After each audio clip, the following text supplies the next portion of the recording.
2018 NBA Draft, the Atlanta Hawks select Luka Doncic. The Dallas Mavericks select Trae Young. The Hawks and the Mavericks have an agreement. Oh, what a finish by Trae Young. Fires one more dagger. Straight away, three, good! Into the sheet. How did he do it? Here comes Luka.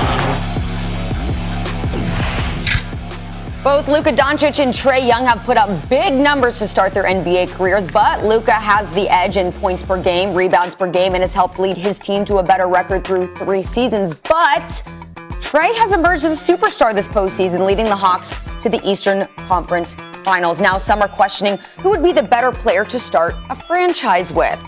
Now, Perk, I have a feeling who you're going to choose just based on your opinions in the past, but who would you start a franchise with, Luka Doncic or Trae Young?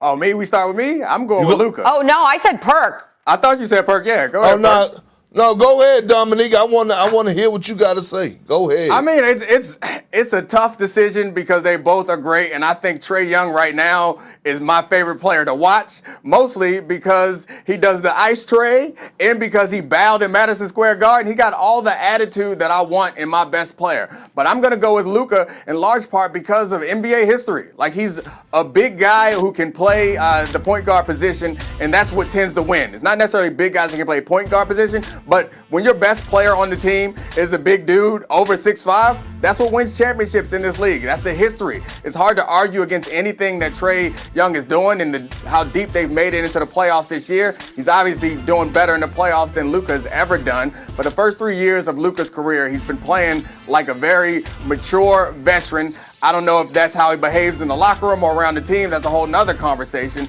But on the court, he seems to make most of the right decisions. He seems comfortable in all these situations. He needs to get better on defense, obviously, but he's a big guy who can get his shot off at any moment. And that's why I would go with him, because there's really very little. We showed the stats. There's very little difference statistically in what you're going to get from either of these point guards. So I defer to size, which might be a bit of a weak argument, but I don't know where else to go with this one, Perk. Well, I'm going to tell you where I'm going with it. If I'm a GM and I'm starting a franchise, I'm taking Ice Trae. You know why? Because I know one thing, I'm going to keep my job. I'm not going to walk away or get fired or let go. See, right now what's going on in Dallas, we don't know what's going on. The coaches is walking away, the general managers, the front offices. It's a disaster over there. And that goes to show me that something is going on in that locker room with their star player. When it comes down to Ice Trae, I'm looking at what he's doing and how he's doing it. Not only is he getting buckets, but it looks like to me, guys love playing with him. I can't say the same for Luka. Porzingis look highly upset. Josh Richardson looks highly upset. Like, the difference between the two is that Trae could get others involved, and he could take a back seat and let others rock out. When I watch Luka, Luka has the ball in his hands 20 of the 24 seconds of the shot clock, and then he's passing the ball to a teammate and putting them in a bad position and saying, just catch and shoot. Trae Young, it feels like it's a joy to play with him. Yeah. So I'm going with Trae Young. Right now, what he's doing and got the Hawks to the Eastern Conference Finals, and I'm a GM, I'm keeping my job because he embraces the role of winning and team guy. He's a team guy. Yeah, well, I mean, Trae Young has a different head coach now than he did at the beginning of the season. So I don't know how secure your job would be if you're there with Trae Young either. But I do understand everything you're saying. You left out my man from University of Maryland, old Red Velvet, Kevin Huerter, who can cook too. They give him the ball and let him work. So I'm with you on all of that. But I think the difference is Luka holds the ball because they don't have those guys. Like, Porzingis is not the player that he was. I guess Hardaway is the guy you would want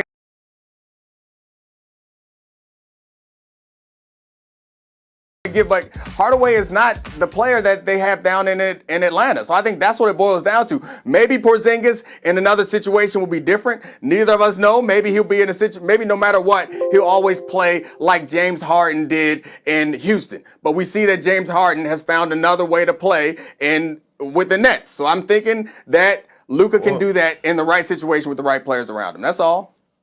Well, Well, you talked about big guards, and you talked about, oh, you got to be over 6'5", and that's what's going to win you games and keep your franchise above water.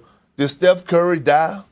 Because last time I checked, he's only about 6'2". Okay, so when I look at Trae Young, he's also a guy that's a smaller guard, but he's a four-level scorer. Anytime you have to make an adjustment of sending two guys to trap a guy and it's not in the pick-and-roll coverage, that means you have something special.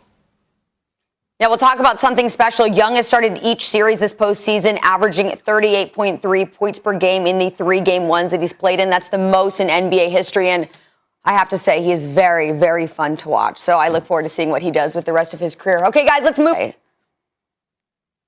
No, it's not. You know what's a bad look in the NBA to be writing these articles at this time. That's what's a bad look. Because guess what? When Jason Kidd and Chauncey Billups, when they were the product and they were put on the shelves and they were selling out and they were making money and they were around here delivering championships and making all-star games and selling out jerseys and signing autographs, everything was all fine and dandy when you were the product. Now all of a sudden, when two African Americans have learned from their mistakes, and when I'm talking about Jason Kidd, he learned from his mistakes. He had 2 head coaching hires since then. He was an assistant coach with the Los Angeles Lakers, won the championship. Nothing was said. This man has changed his life. Rick Carlisle endorsed him. Dirk Nowitzki endorsed him. Not a word was said. And when you look at what Chauncey Billups has done, all right, finished his a hell of a career, assistant under Ty Lue, worked on our network at ESPN and was a hell of a commentator, did a hell of a job. Should have been a GM in my eyes instead of being a coach because he's that great of evaluating talent. That's how special he is to the game. But soon as African Americans can take that leap and get in place of power, this is when it all starts to come out. This is when these writers want to start bringing up people past, like everyone don't have a damn past. I'm pretty sure we all have something that we done when we were younger that we wouldn't do again. Now, I get it. If with Jason Kidd's situation, if he was a repeated offender, and it was something that he was doing time and time again, okay, I can see that. But this man has grown from that. Chauncey Billups wasn't accused of anything, no criminal charges. Let it go. Let these people get their jobs that they deserve and move on. Yeah, I think that it's a different question of whether they should get the jobs or if it's a bad look. Like, I do think it's a bad look because particularly in Chauncey's cases, he was up against Becky Hammon, and it's a particularly bad look for the NBA, which is considered the most progressive major sports league that we have, at least major men's sports league that we have in this country. And for them to, and for two hires of guys who have been accused of mistreating women or sexually assaulting or hitting women, for them to get hired and Becky Hammon not to get hired, I don't see how we can argue that it's not a good look. And that doesn't mean that these guys never deserve to work again or that they need to continue paying a price for something they've been accused of or pled guilty to in Jason Kidd's case years ago. Doesn't mean that they can never rebound from that, but we do have to acknowledge it. And it's a story that whether it comes out now or comes out later or came out earlier, it's a story that's not going to go away. Like, it's going to stick with these guys for their entire careers. And I think I had a group text about this situation with a couple friends of mine over the week, and one of the things that came out of that I think was important and we should highlight is that the country doesn't really, and in Chauncey's case specifically, like our country, the judicial system hasn't figured out how to properly deal with sexual assault. And for the NBA, for us to expect the NBA to figure out how to do it is asking a lot. And we can go back to the previous president was accused of many different sexual assault incidents, and that didn't disqualify him from getting that job. So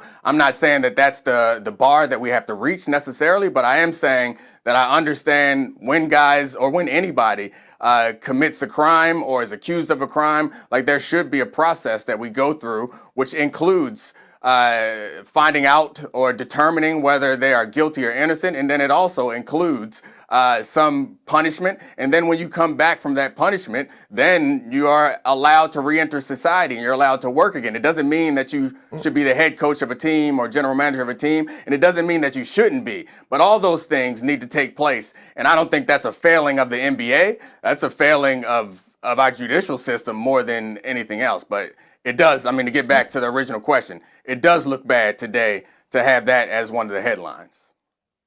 Yeah, but Dominique, look, the situation that happened with Chauncey Billups happened when this man was 19 years old. That was almost 30 years ago. And then he wasn't found guilty. It wasn't like you could go Google his criminal record and it's on there. Nothing happened, okay, at the end of the day. But you know what's even more disrespectful when we talk about being disrespectful to Becky Hammon, the women of the world? You know what's more disrespectful is that people are putting this out about Chauncey Billups when he have a wife and 3 daughters. How about the disrespectful stuff in that? When people are writing these articles about him that is false because he was never accused in the first damn place. That's disrespectful.